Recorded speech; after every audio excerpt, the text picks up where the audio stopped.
آداب۔ آج کا لفظ ہے محو۔ یہ عربک اوریجن کا لفظ ہے جو زیادہ تر کھویا ہوا، کسی خیال یا کسی کے خیال میں گم ہونے کے معنی میں استعمال ہوتا ہے، یعنی بالکل ایبزارب ہونا۔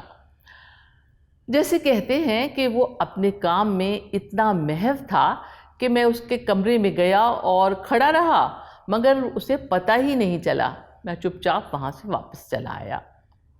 اور دیکھیے یہی لفظ ایک شعر میں کس طرح برتا گیا ہے۔ بہت چھوٹا سا شعر ہے چھوٹی بہر کا کہ محو ہوں اس قدر تصور میں، محو ہوں اس قدر تصور میں، شک یہ ہوتا ہے میں ہوں یا تو ہے۔ اور یہ لفظ کئی اور الفاظ سے مل کر کئی کمپاؤنڈ ورڈز بناتا ہے، جیسے محو نظارہ یعنی دیکھنے میں مصروف ہونا، محو خرام یعنی چلنے میں مصروف ہونا، ٹہلنا یا چہل قدمی کرنا۔ اور محو تماشا کے معنی ہے تماشا دیکھنے میں مشغول ہونا۔ اور یہ لفظ محو تماشا زندگی میں مصروف رہنے کے معنی میں بھی شاعری میں بہت استعمال ہوتا ہے۔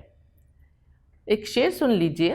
کیا یہ بھی میں بتلا دوں تو کون ہے میں کیا ہوں، کیا یہ بھی میں بتلا دوں تو کون ہے میں کیا ہوں، تو جانے تماشا ہے میں محو تماشا ہوں۔ اور یہ لفظ محو ہونا غائب ہونے یا مٹ جانے یا اریزڈ ہونے کے معنی میں بھی آتا ہے۔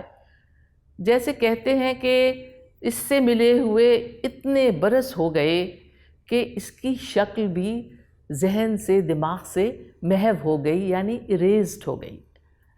جی اب آپ کی باری ہے۔ ان الفاظ سے کوئی روپ ہمیں دکھائیے، کچھ لکھ بھیجیے، کمنٹس میں ہم محو انتظار ہیں۔